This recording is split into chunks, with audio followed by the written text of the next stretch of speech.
क्या हो अगर आपकी लाइफ एक टाइम लूप में फंस जाए जहां आपको एक ही दिन को बार बार जीना पड़े, बिल्कुल किसी वीडियो गेम की तरह, और ऊपर से कुछ चिरांद लोग आपकी जान लेने पर तुले हों। ठीक ऐसा ही हो रहा है रॉय के साथ। तो कहानी की शुरुआत होती है रॉय से, जो एक ही दिन को बहुत बार जी चुका है, इसलिए पहले से ही सब जानता है कि आगे क्या होगा। हर सुबह वो न सिर्फ इस गुंडे से लड़ता है, बल्कि डेली हेलीकॉप्टर में एक आदमी गन लिए उसे सुप्रभात बोलने पहुंच जाता है, जिसे रॉय अंकल ने छुरी फेंक के मार दिया। अब वो अपनी वाइफ की फोटो को देखने लगा और रूम में धमाका होने से पहले ही खिड़की से कूदकर सीधा ट्रक पर लैंड हुआ। But every day is not the same, कभी कभी ट्रक भी रॉय के ऊपर लैंड हो जाता है। इसके बाद वो डेली एक आदमी से कार छीनता है। बाहर निकल, निकल बाहर, मुझे तेरी गाड़ी चाहिए, निकल। वहाँ से डेली भागने के चक्कर में वो धूम की तरह गाड़ी भगा रहा था और फिर ये होता है। इसके बाद स्क्रीन पर लिखा आता है अटेम्प्ट 79, यानी रॉय अब तक इस दिन को 79 बार जीत चुका है। अभी तक रॉय को तो पता चल ही गया था कि कोई उसे टपकाना चाहता है, लेकिन क्यों, पर ये नहीं पता यार। कभी रास्ते में कुछ लेडीज उसे गोलियों से भून देती, तो कभी एक डेढ़ फुटिया उसे बम से उड़ा देता। क्वाइन नाम की एक पटाखा लड़की हर बार उसे टहलाने से पहले खुद का नाम बताती थी। उसका एक डुप्लीकेट भी था जो उसकी जान के पीछे पड़ा था। रॉय को पूरा यकीन था कि उसकी वाइफ जैमा जरूर इन सभी फैल रहे रायते के बारे में कुछ जानती होगी। तो जैमा को उसने कॉल किया, पर कॉल उसके बॉस वेंटर ने पिक किया, जिसके पीछे एक अजीब सी मशीन थी। वेंटर ने उसे बताया कि जैमा तो कल रात को ही एक एक्सीडेंट में टैं बोल गई, यानी उसका टाइम लूप शुरू होने से पहले ही जैमा मर चुकी थी। ये सुनकर वो बहुत दुखी हो गया, पर उसके पीछे पड़े इन चमड़ी लोगों ने बेचारे को शोक तक मनाने नहीं दिया। नेक्स्ट डे रोजाना की तरह रॉय अपनी गाड़ी को सांप की तरह लहराता हुआ अपनी जान बचाता हुआ भाग रहा था। उसने किसी तरह उसके पीछे पड़ी उन औरतों का ग्रेनेड लॉन्चर छीन लिया और उन्हीं के हथियार से उन्हें निपटा दिया।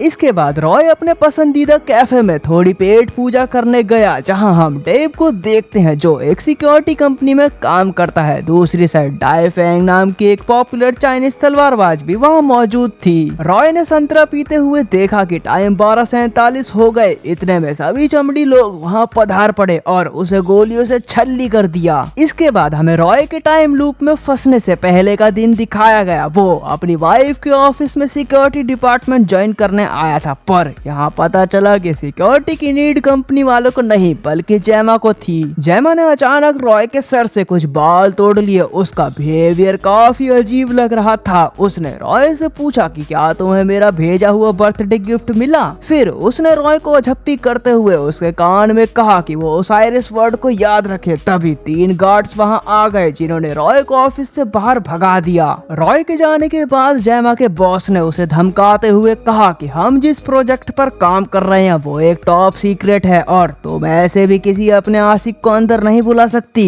अब रात के लगभग 3 बजे रॉय एलिस नाम की एक लड़की जो पेशे से एक डेंटिस्ट है, उसके साथ एक बार में बैठा था, जिसके वॉशरूम जाने के बाद बारटेंडर ने बातों ही बातों में रॉय से कहा कि वो इस लड़की के साथ बेशक कितनी भी गधा मजदूरी कर ले, लेकिन उसकी आंखों में प्यार तो किसी और के लिए झलक रहा है। उसी टाइम उसके पास जैमा की कॉल आई। वो रॉय के बालों के साथ कुछ टेस्ट कर रही थी। उसने रॉय से कहा कि उसे उसकी हेल्प चाहिए। ये कहकर वो मशीन की तरफ बढ़ने लगे, क्योंकि वेंटर और उसका सिक्योरिटी गार्ड ब्रैड कैमरे में सब कुछ ताड़ रहे थे। तभी वेंटर ने ब्रैड से जैमा को उसके सामने पेश करने को कहा।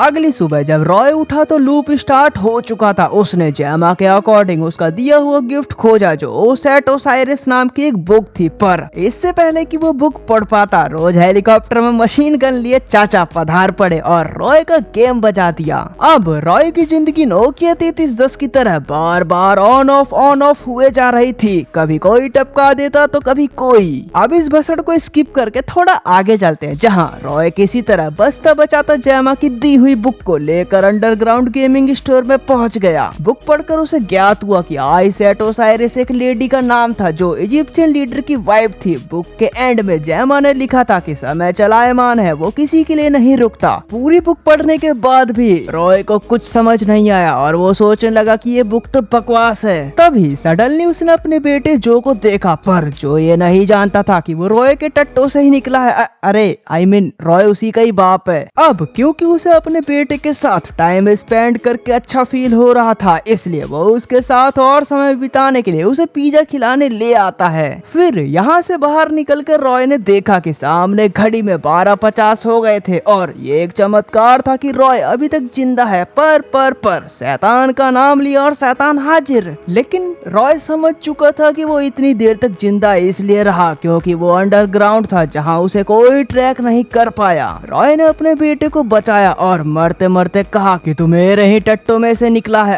अरे यार, मतलब मैं तेरा ही बाप हूँ। जो सुनकर जो की आंखें नम हो गई। नई लूप के फिर से स्टार्ट होने पर वो फुर्ती में उठा। उसने सुबह उस पर अटैक करने वाले गुंडे से पूछा कि उन्होंने उसकी बॉडी में कहाँ ट्रैकर डिवाइस छिपा रखा है। रॉय अब हर हाल में उस ट्रैकर को ढूंढना चाहता था। वो अपने उसी पसंदीदा कैफे के टॉयलेट में गया और अपनी बॉडी और कपड़ों में ट्रैकर को खोजने लगा, लेकिन पागलों की तरह इधर उधर हाथ मारने के बाद भी उसे घंटा कुछ नहीं मिला। फिर रॉय उस सिक्योरिटी ऑफिसर डेव के पास गया। उसने उससे पूछा कि अगर तुम्हें किसी के शरीर में ट्रैकर छिपाना होगा तो तुम कहाँ छिपाओगे, जिस पर डेव ने कहा कि ट्रैकर छिपाने की सबसे मस्त जगह किसी के दांत हैं। जो सुनते ही रॉय डेव को लेकर अपने साथ गया और गधों की तरह एक प्लास से अपने दांत उखाड़ने लगा। लकीली दूसरे दांत के अंदर ही उसे ट्रैकर मिल गया, पर तभी डुप्लीकेट रॉय यहाँ आया और उसे निपटा दिया। क्या फायदा हुआ दांत तोड़ने का।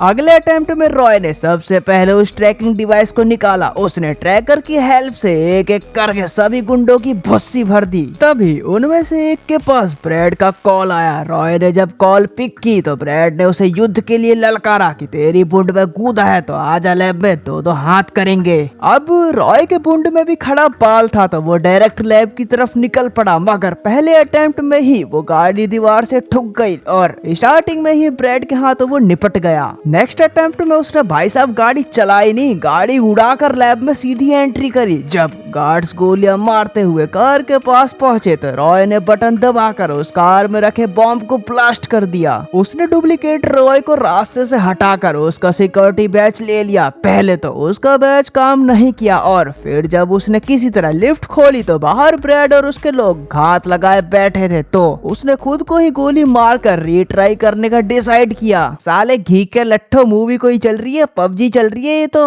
अपने अगले अटेम्प्ट में रॉय पहले से ही जानता था कि वो लोग लिफ्ट खुलने पर उसका वेट कर रहे होंगे, तो वो बगल से गया और सबको निपटा दिया।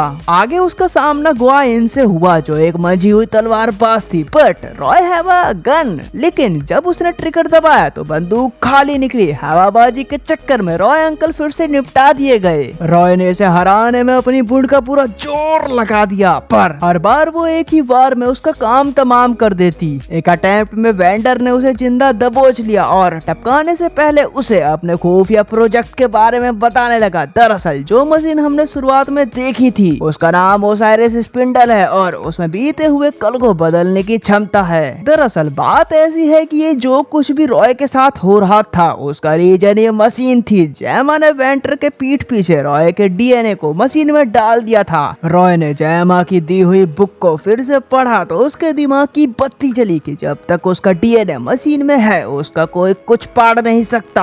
हमें कोई नहीं मार सकता, हम अमर हैं। उसे ये भी फील हुआ कि जैमा उस पर अंधा भरोसा करती थी। उसकी कॉन्फिडेंस से छाती चौड़ी हो गई, लेकिन उसके रास्ते में अभी भी ग्वाइन थी। अपने नेक्स्ट अटेम्प्ट में वो ग्वाइन से लड़ने की जगह कैफे में जाकर चाची डाइफेन से मिला जो अपने टाइम की कटीली तलवार पास थी। उसने डाइफेन से उसे ट्रेनिंग देने के लिए कहा, पर वो तो सिर्फ यहाँ एक ही दिन के लिए आई थी। रॉय तुरंत मान गया कि एक दिन तो बहुत है मेरे लिए। वो डेली चाची डाइफेन के पास जाता है और उससे तलवारबाजी सीखता। धीरे धीरे वो इम्प्रूव करता रहा और अपने 174 अटेम्प्ट में वो एकदम परफेक्ट बन गया। इसके बाद वो ग्वाइन से लड़ने पहुंचा। उसने अपनी बंदूक जमीन पर रखी और तलवार उठा ली। उसने तगड़ी वाली तलवारबाजी दिखाते हुए ग्वाइन को खत्म कर दिया। उसी वक्त वहाँ ब्रैड और वेंटर पधार पड़े। रॉय ने अपनी तलवार ब्रैड के सिर में घुसा दी। अब जैसे ही वेंटर ब्रैड की गन उठाने वाला था उससे पहले ही अपनी तलवार लेकर रॉय उसके पास आ गया। वेंटर को थोड़ा डाउट हुआ कि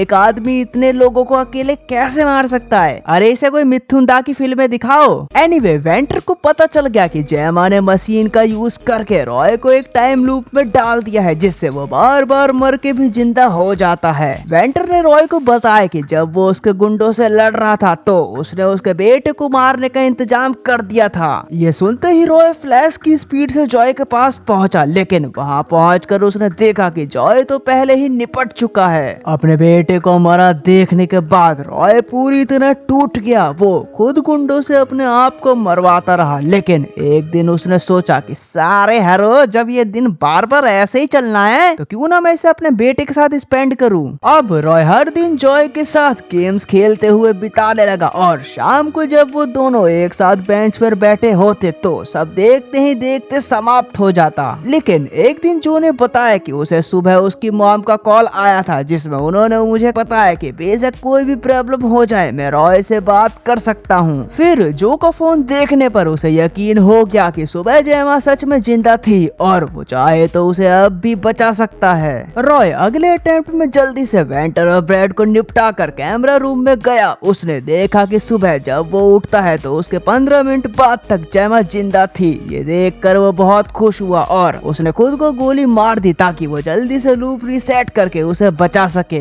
नेक्स्ट मॉर्निंग उठकर रॉय ने डायरेक्ट हेलीकॉप्टर पर ही जंप कर दिया। उसने गन वाले चाचा को मारकर पायलट की कनपट्टी पर गन टिकाकर उसे हेलीकॉप्टर लैब की तरफ ले जाने को कहा। रॉय ने सभी गुंडों को मशीन गन से एक ही झटके में भून दिया। वो जल्दी से उस जगह पर पहुंचा जहां जेमा टपकने ही वाली थी। मेन टाइम पर उसने एंट्री मारी और वेंटर का गेम बजाकर फाइनली जेमा को बचा ही लिया। उन दोनों ने एक दूसरे को गीली गीली पप्पियां दी। एंड सीन में रॉय उस मशीन के अंदर गया जिससे उसका टाइम लूप समाप्त हो जाएगा। वैसे अगर मुझे मिले अपनी लाइफ का कोई दिन बार बार जीने का मौका तो मैं उसमें सोना ही पसंद करूंगा, क्योंकि सपनों में ही मेरी वीडियोस पर मिलियंस में व्यूज आते हैं, रियलिटी में नहीं। और अगर आपको मौका मिले तो मुझे कमेंट्स में बताना। बाकी वीडियो पसंद आई हो तो उसे लाइक कर देना, शेयर कर देना और चैनल को सब्सक्राइब भी। मिलते हैं अगली वीडियो में, बाय।